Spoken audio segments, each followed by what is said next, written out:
I'm Edie Lush and I'm inside the Hub Culture studio. It's Davos 2020. Really pleased to be joined now by Marcus Vetter. He's the director of the film The Forum, which was really interesting to me to see gaining momentum all of last year ahead of this year, the 50th anniversary of The Forum. Tell me, first of all, what gave you the inspiration to make the film in the first place? Actually, I was approached by the producer Christian Beetz like 2 years ago, and he had the idea 5 years ago. He met Klaus Schwab and his team, and he said, okay, what about a real documentary about the Forum? Not only news footage, which is covering the Forum so far. And the team said, of Klaus Schwab, I think there's no chance, but you can talk to him. Right. And he talked to him. He got a session with him, and in this interview with Klaus Schwab, he suddenly discovered, because it's a very famous documentary producer, he understood why it may be time to do a real documentary about the Forum. So he said, okay, if it's not about me, but about the Forum, about the institution, about my people, the 700 people, he would be maybe ready for it. Okay. So it took another 3 years for Christian to really fail. I mean, in the end, he failed. There was 2 directors who didn't want to do the film. In the end, it was too complex, or they thought it's senseless, Right. because they were maybe looking too much at the periphery. They were too much looking with the employees of the Forum, and I think all those people, as it's their working place, they wouldn't maybe frankly talk about the Forum. So he approached me and he said, would you be willing to direct the film? I wasn't so much. Really? Yeah, Why? because it's about the elite, and Right. the commissioning editors weren't interested anymore so much in the elite, and it's the same bullshit you're hearing everywhere, talking and nothing happening. So I thought that would be maybe a better subject. Somewhere else. But it's a sign of a time. It's the elite is questioned if they have, if they're still in control. People are voting them out. Yeah. So I thought maybe I should meet Professor Schwab. And what happened when you met him? Oh, it was a fantastic moment. First of all, I liked the guy. I thought I liked his English with a German accent. I was totally astonished to have a person there with a real vision. He had this real vision 50 years ago. I mean, even maybe a little bit childish, if you gather the most powerful people in the world and you confront them with ethical questions, if you could change the world. Yeah. I thought that's an interesting idea 50 years idea. ago. Yeah.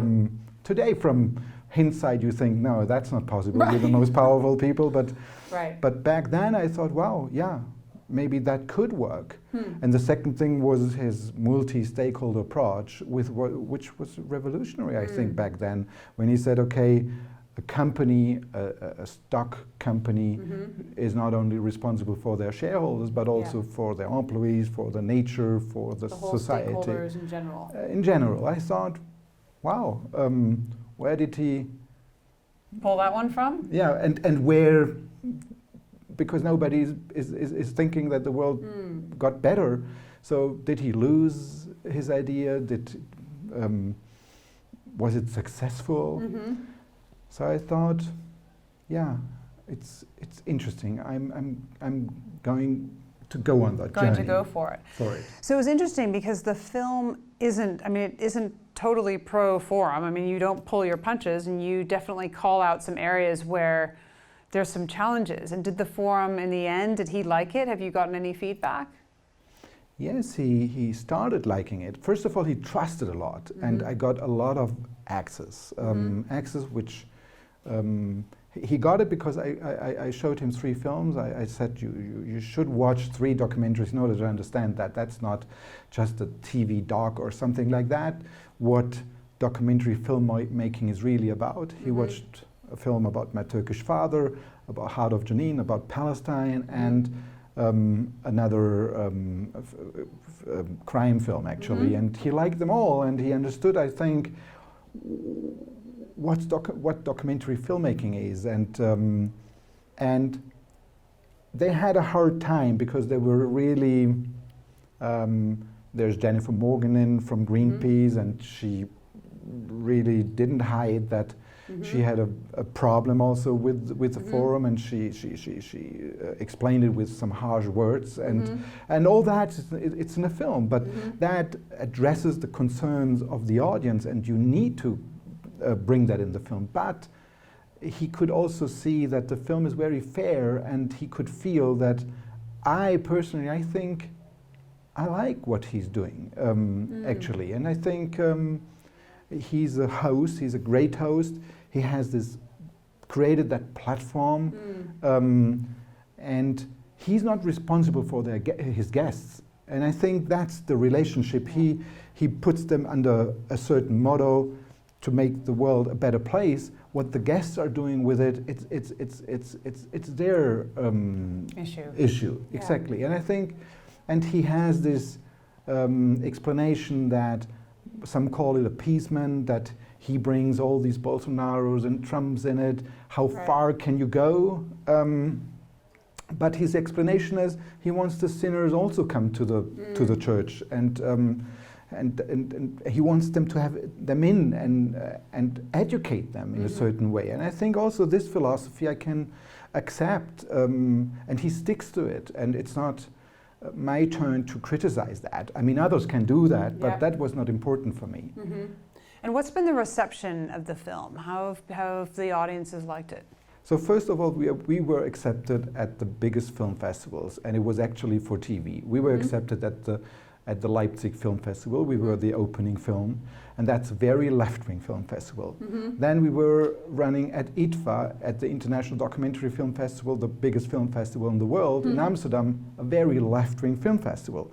Now we are accepted in Hot Docs in Canada, actually one of the most important festivals in North America. Also a left-wing film festival. So that they accept the film, that means that there is something there they can also scope with. And at the same time here, some very important CEOs, or even Jennifer Morgan, they all accept it because they feel that the audience can overcome some of their preconceptions and have a better look. So hopefully we got this thin line to get everybody on board and to look a little bit more carefully what's really happening there. This is not black and white. I think it's gray. Marcus, we'll have to leave it there. Thank you so much for stopping by the Hub Culture Studio here in Davos, and I'm Edie Lush.